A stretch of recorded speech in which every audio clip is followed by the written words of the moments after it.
Hello students, good morning. आज हम अपना जो टॉपिक है फंक्शनल ग्रुप ये डिस्कस करेंगे। ओके, तो जो फंक्शनल ग्रुप है बेटा बहुत ही इंपॉर्टेंट है। ये कह सकते हो कि ऑर्गेनिक केमिस्ट्री का बिल्कुल बेसिक है। ठीक है, अगर फंक्शनल ग्रुप समझ में नहीं आए तो हमारी जो ऑर्गेनिक केमिस्ट्री है बिल्कुल जीरो हो जाएगी। ठीक है, बट इजी से है, थोड़ा सा भी ध्यान देंगे तो हमें फंक्शनल ग्रुप बहुत अच्छे से समझ में आ जाएगा। तो सबसे पहले डेफिनेशन की बात करते हैं कि फंक्शनल ग्रुप होता क्या है। तो इसको कैसे डिफाइन करूंगा। It may be defined as the atom or group of atoms, group of atoms present in a molecule, present in a molecule and completely decide the properties of that molecule। आया समझ में? तो क्या कहता है कि ये कोई एटम हो सकता है या फिर ग्रुप ऑफ एटम्स भी हो सकते हैं, मतलब कि कोई एक एटम भी हो सकता है या फिर एक से ज्यादा एटम भी हो सकते हैं। और जब ये मॉलिक्यूल में प्रेजेंट होंगे तो उस मॉलिक्यूल की कंप्लीट प्रॉपर्टी के लिए ये खुद रिस्पॉन्सिबल होंगे। मतलब कि पूरा का पूरा मॉलिक्यूल कुछ भी हो, हमें इसको नहीं देखना है, हमने सिर्फ उस फंक्शनल ग्रुप को ऑब्जर्व करना है। तो वो जो फंक्शनल ग्रुप होगा वही उस मॉलिक्यूल की प्रॉपर्टी बताएगा। ठीक है, जैसे मैं बात करूं फॉर एग्जांपल, हमारे पास एक हाइड्रोकार्बन है CH3CH3।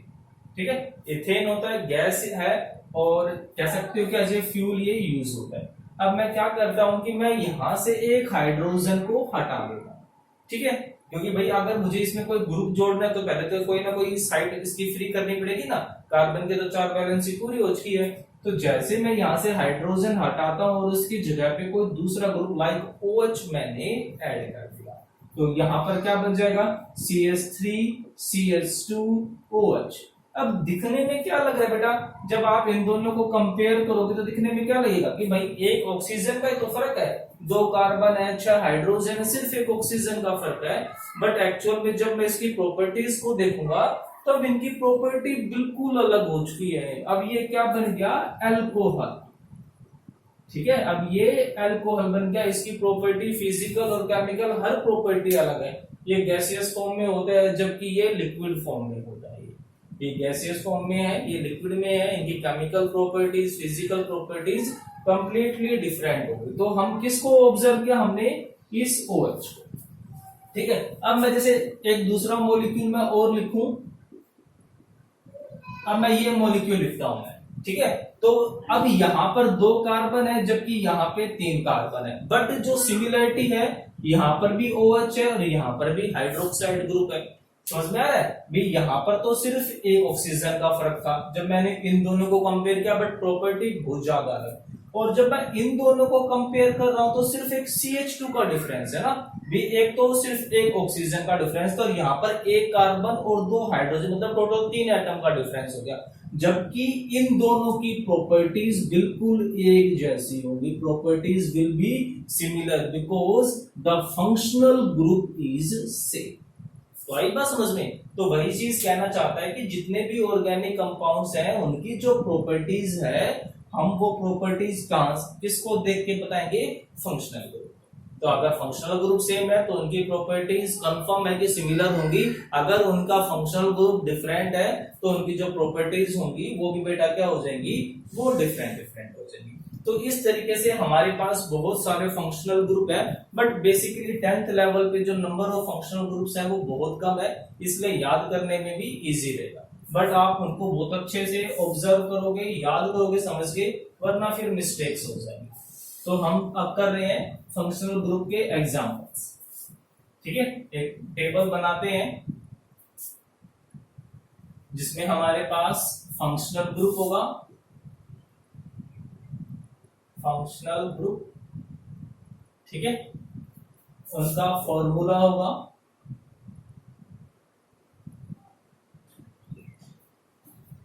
फंक्शनल ग्रुप और उनके लिए प्रीफिक्स और सफिक्स।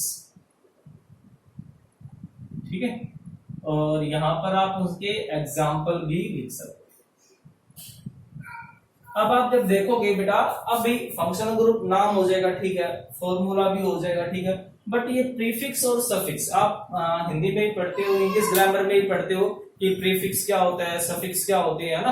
प्रीफिक्स किनको बोलते हैं, जो वर्ड्स के वर्ड रूट के आगे लगते हैं, और सफिक्स क्या होते हैं, जो वर्ड रूट के पीछे लगते हैं। तो बिल्कुल सेम वही मतलब है यहाँ पर। जब हम इसकी नेमिंग करेंगे तब इनको और क्लियरली देखेंगे कि इसका यूज कहाँ पर होता है। अभी तो आपने सिर्फ इनको याद करना है, इनको अच्छे से समझना है। तो जो हमारे पास सबसे फर्स्ट फंक्शनल ग्रुप आता है वो आता है एल्कीन। अब आप सोच रहे हो एल्कीन तो हाइड्रोकार्बन था ना, अनसैचुरेटेड, बट जो एल्कीन है वो बिल्कुल फंक्शनल ग्रुप में आता है। जैसे ही डबल बॉन्ड उस हाइड्रोकार्बन में आता है तो उसकी प्रॉपर्टीज भी चेंज हो जाती हैं। तो आप ध्यान रखना कि जो एल्कीन है वो जो डबल बॉन्ड है वो फंक्शनल ग्रुप में आएगा। तो इसका फॉर्मूला मैं कैसे लिख सकता हूं बेटा, इस तरीके से। तो देखो, अब भाई कार्बन कार्बन के बीच में डबल बॉन्ड तो होगा ही होगा, और यहाँ पर ये जो मैंने बॉन्ड लगाए हैं बट कोई एटम नहीं लगाया, इसका मतलब क्या होगा कि यहाँ पर हाइड्रोजन भी हो सकते हैं, कार्बन भी हो सकते हैं, कितनी भी बड़ी चेन हो सकती है। तो इसके लिए बेटा सफिक्स यूज होता है, ठीक है, और वो सफिक्स क्या होगा, ईन, ठीक है, सफिक्स क्या हो जाएगा, ईन हो जाएगा। और इसका example like CH2 double bond CH, ठीक है। नेक्स्ट है हमारे पास एल्काइन।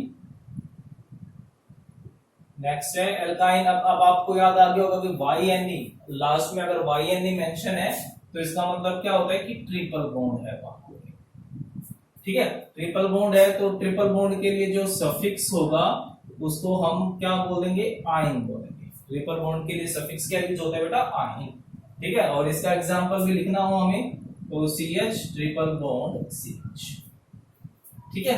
नेक्स्ट है नंबर थर्ड हमारे पास हैलोजन्स। अब हैलोजन से तो हम बहुत अच्छे से फैमिलियर है, हैलोजन्स को हम बहुत अच्छे से जानते हैं। हैलोजन को हम रिप्रेजेंट किससे करते हैं बेटा, इस X के साथ, ठीक है। तो X यहाँ पर क्या क्या हो सकता है, फ्लोरीन हो सकता है, क्लोरीन हो सकता है, ब्रोमीन हो सकता है और आयोडीन, ठीक है। जब आप पीरियोडिक टेबल देखोगे तो आप उसमें देखोगे कि आयोडीन के नीचे एस्टरटाइन ATO होता है, बट हम उसको यहाँ पर मेंशन नहीं करते। तो उसका सिंपल सा लॉजिक ये होता है कि जो एस्टरटाइन है वो एक रेडियो एक्टिव है, ठीक है, और रेडियो एक्टिव होने की वजह से हम उसका जो डिस्क्रिप्शन है, जो उसको पढ़ते हैं, स्टडी है, वो बिल्कुल अलग हो जाती है। इसलिए हम यहाँ पर सिर्फ फ्लोरीन, क्लोरीन, ब्रोमीन और आयोडीन को ही डिस्कस करेंगे। तो बेटा हैलोजन के लिए हम प्रीफिक्स यूज करेंगे, और प्रीफिक्स में नाम क्या होगा इसके लिए, हैलो। जैसे अगर बात करूं मैं फ्लोरीन की, तो फ्लोरीन का नाम क्या हो जाएगा। अब ये नहीं है कि भी फ्लोरीन का नाम भी हेलो, क्लोरीन का नाम भी हेलो, ब्रोमीन का नाम भी हेलो, आयोडीन का भी हेलो। तो हेलो एक कॉमन जर्नल वर्ड हो गया। अब इसको कनेक्ट करो, फ्लोरीन से फ्लोरो, क्लोरीन से क्लोरो, ब्रोमीन से ब्रोमो और आयोडीन से आयोडो, ठीक है। तो जैसे एग्जाम्पल इसका CH3 CH3 C, ठीक है, एक हाइड्रोजन कम कर दिया और उसकी जगह पे कौन आ गया, हैलोजन आ गया। नेक्स्ट आता है हमारे पास नंबर 4 एल्कोहल। एल्कोहल, ठीक है, एल्कोहल का फॉर्मूला क्या होता है, हाइड्रोक्साइड OH।